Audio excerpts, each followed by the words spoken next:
अस्सलाम वालेकुम guys, welcome back to my another video reaction. तो आज का वीडियो रिएक्शन का जो टॉपिक है तारिक मसूद साहब का स्पीच है और इस्लामिक ग्रुप चैनल से आज का वीडियो होने वाला है। तो वीडियो का टॉपिक मैं आप लोग के साथ शेयर कर देती हूँ। वीडियो का टॉपिक है आज के बेशर्म दामाद, मोस्ट इम्पॉर्टेंट स्पीच होने वाला है और मुफ्ती तारिक मसूद साहब जो कुछ बातें हैं दामादों के लिए वो अच्छे तरीके से बयान करने वाले हैं। तो चलिए, जो दामाद वाले हैं या जो दामाद बन चुके हैं उनको ये वीडियो खास करके देखना चाहिए कि क्या गलतियां वो कर रहे हैं अपनी लाइफ में दामाद हो करके। तो वीडियो इन्फॉर्मेटिव हो सकता है, जो भी हो, पर वीडियो को पूरी देखने के बाद जो है आगे की बातें कंटिन्यू करेंगे। तो चलिए वीडियो को जो है स्टार्ट करते हैं।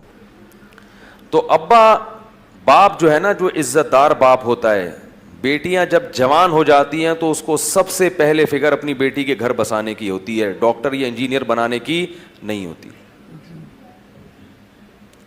नहीं आ रही मेरा ख्याल है बात। सबसे पहले उसकी फिक्र क्या है कि बच्चियों का घर बसे। और मैं बार बार कहता रहता हूं, निकाह तालीम में रुकावट नहीं है। डॉक्टर बनाना है, शादी करके अपनी बीवी को खुद ही बना दो। बाप की जिम्मेदारी नहीं है कि बच्ची को इंजीनियर या डॉक्टर बनाए या पीएचडी करवाए, क्योंकि बाप का उस बेटी से बराह रास्त मफाद नहीं है। डॉक्टर बनेगी, फायदा ससुराल उठाएगा।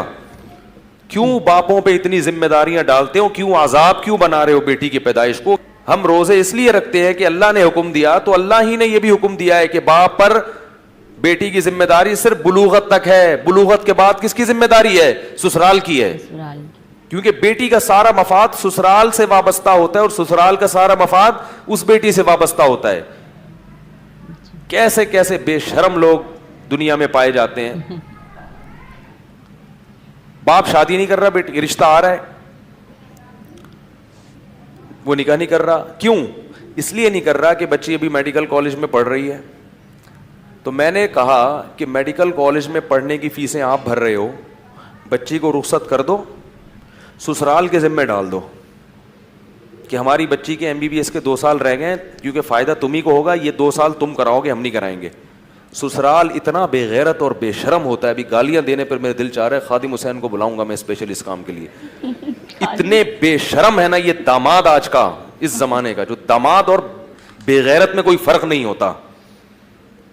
सारे बेशरम बेगैरत पता नहीं हमारे मुल्क में क्यों पैदा हो गए हैं। शर्म नहीं आती कि तुम किसी की बाप पर जिम्मेदारी डाल रहे हो कि तुम्हारी बीवी को वो पढ़ाए। फायदा तुम उठाओगे तो तुम खर्च करने के लिए क्यों आमादा नहीं होते? तुम बोलो रुखसत करो, हम इसको बाकी तो 2 साल एमबीबीएस के वो मैं मुकम्मल कराऊंगा, मेरी बीवी है। लेकिन ना सास इसके लिए तैयार होगी और ना ससुर। तो उसका अजाब ये आता है कि जब दूसरे की जिम्मेदारी उठाने के लिए तैयार नहीं, तो अल्लाह तुम्हारी औलाद को अजाब बना देता है तुम्हारे लिए कि भुगतो।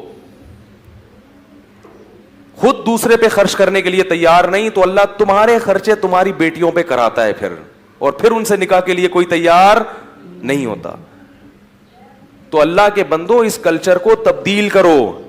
देखो, सही है बुखारी की हदीस है, रसूलुल्लाह सल्लल्लाहु अलैहि वसल्लम ने सहाबी का निकाह कराया सहाबिया से। किस बात पर? कि तुम्हें जितना कुरान याद है तुम इसको भी सिखा देना।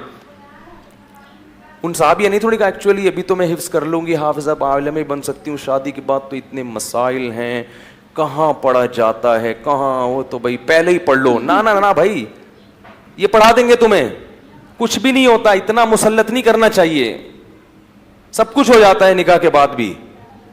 मैंने जो तालीम हकीकत में हासिल की है ना, पढ़ाई, वो शादी के बाद की है। शादी से पहले तो हम भी, वो एक गटर का ढक्कन था हमारे महल्ले में, वहां जाके बैठ जाते थे, सारे हमारे छड़े छाट अपने गम आके शेयर करते थे वहां बैठ के। सही है, कुछ भी नहीं होता। 10 बच्चे हों, 12 बच्चे हों, कुछ भी नहीं। इन चीजों को हमने मुसल्लत कर लिया है। बिल्कुल वैसे ही लाइफ होती है, और अच्छी लाइफ हो जाती है, सारे और अच्छी एक्टिविटीज होती हैं उसकी। और अगर अपने आप को इन जिम्मेदारियों से दूर भगाओगे तो अल्लाह आपको गलत चीजों में डाल देगा। तो इसलिए दूसरों की बेटियों से शादी करो और फिर अपने खर्चे पे उनको पीएचडी कराओ। नहीं आ रही मेरा ख्याल बात समझ में? क्या करो अपने खर्चे पे? ये नहीं कहा करो हमें डॉक्टर चाहिए। ना ना, हम ऐसे बेशर्म नहीं है कि किसी के बाप की कमाई हम खाएं, हम डॉक्टर बनाएंगे। बहुत मुश्किल है यार। मैं शुक्र करे, मैं भी थोड़ा सा अपने आप पर मैंने काबू किया है। ورنہ یہ ٹاپک جب آتا ہے نا تو جو لوگوں کے حالات نظر آ رہے ہیں, ایک چیز اللہ سے مانگنی چاہیے, اے اللہ بے غیرت بننے سے پہلے ہمیں دنیا سے اٹھا لے. غیرت نہیں ہے, خدا کی قسم دلائل کے انبار لگا دو, باتیں سمجھ میں نہیں آئیں گی. اگر غیرت نہیں ہے نا تو جو مرضی کر لو. پھر وہ ایک انگریز عورت آئی تھی نا ہمارے یہاں, میں نے بتایا تھا فرانس سے, مثال تو بیہودہ ہے لیکن وہ بار بار اس کہہ رہی تھی اسلام میں یہ یعنی بدفعلی مردوں سے حرام کیوں ہے, یعنی اگر کوئی عورت سے نکاح کرنا چاہتی ہے, مرد سے شادی کرنا چاہتی ہے تو حرام کیوں ہے. اس کو میں نے سمجھایا, درس طریقے سے سمجھایا, اس کی سمجھ میں نہیں آیا. پھر مجھے خیال اس کو میں بتاؤں, غیرت جب ختم ہو جائے نا تو پھر چیزیں سمجھ میں نہیں آتی. بولو بھائی, نہیں آتی. یہ گندا عمل ہے. آپ بھنگی کو سمجھاؤ کہ یہ گٹر ہے, بدبودار ہے, وہ کہے گا میں تو ڈبکیاں لگاتا ہوں, مجھے بڑا مزہ آتا ہے. او بھائی اس میں وہ چیز ہی حصی ختم ہو گئی ہے صفائی ستھرائی کی. جی بالکل. اب آپ بھنگی کو بولو گوں گوبر, وہ کہے گا اتنی میٹھی میٹھی باتیں میرے سامنے نہیں کیا کرو, وہ یہی کہے گا نا. کسی عام آدمی کے سامنے کرو گے بار بار کیا گوبر گوں, کیا منہ سے وہ اچھی چیز کا نام لو.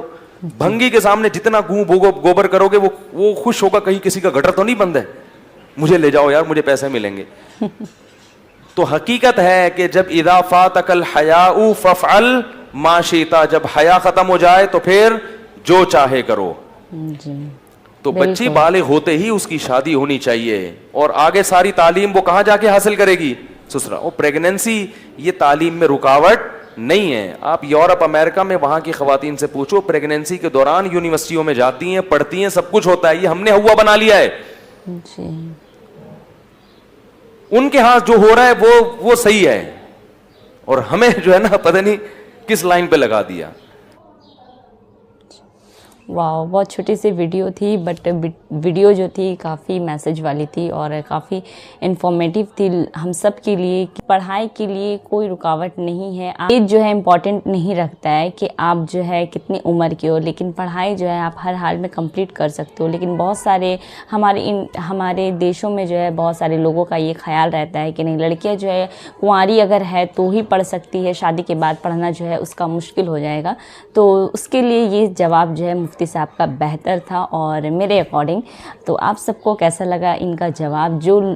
جو ماں باپ سوچتے ہیں کہ نہیں پہلے لڑکیوں کی جو ہے پڑھائی کمپلیٹ کرا لیں, اس کے بعد جو ہے ان کی جو ہے نکاح کریں گے یا پھر ان کا جو گھر بسائیں گے. تو اگر جو صحیح انسان ہوگا اور جس انسان کے ہاتھ وہ دھرائیں گے, تو ان کو یہ سوچنا چاہیے کہ ماں باپ جو پڑھا رہے ہیں وہ خرچہ جو ہے وہ ان کا شوہر یا ان کے سسرال والے اٹھائیں. تو اس سے کیا ہے ان کو ہی لابھ ہوگا, کیونکہ لڑکی شادی کے بعد تو اپنی جو انکم ہوتی ہے وہ تو اپنے ماں باپ کو جا کر کے نہیں دیتی. وہ جتنا بھی اپنے گھر کی پریشانی ہے جو سسرال میں جہاں پہ وہ موجود رہتی ہے ان سب کو حل کرنے کی زیادہ تر کوشش کرتی ہے. تو اس لیے اس کا جتنا بھی انکم ہوگا نا وہ گھر کے ہی ماحول میں اپنے سسرال میں ہی زیادہ تر خرچ ہوگا. اور ٹائم ٹو ٹائم اگر رہا تو ماں باپ کے اوپر بھی دے سکتی ہے, لیکن زیادہ اس کا جو فرض ہو جاتا ہے سسرال کے اوپر, زیادہ وہ ڈیپینڈ ہو جاتا ہے. تو یہ ساری چیزیں جو ہے مفتی صاحب نے کافی اچھے طریقے سے جواب دیے ہیں. جو ماں باپ سوچتے ہیں کہ نہیں لڑکیوں کی جو ہے پہلے پڑھائی زیادہ ضروری ہے. تو میرے اکارڈنگ یہ ویڈیو بہت زیادہ میسج والی تھی. اور آپ سب کو کیسا لگا یہ ویڈیو اپنی رائے کمنٹ سیکشن میں ضرور میرے ساتھ شیئر کریے گا. اور ایسے ہی نئے ویڈیو ریئیکشن دیکھنے کے لیے میرے چینل کو سبسکرائب کر دیں. ویڈیو اچھی لگی ہو تو لائک شیئر سبسکرائب ضرور کریں. تو پھر ملتے ہیں ایک نئے ویڈیو ریئیکشن میں, تب تک کے لیے اللہ حافظ. دعا میں ضرور ضرور ضرور یاد رکھیے گا. Bye bye.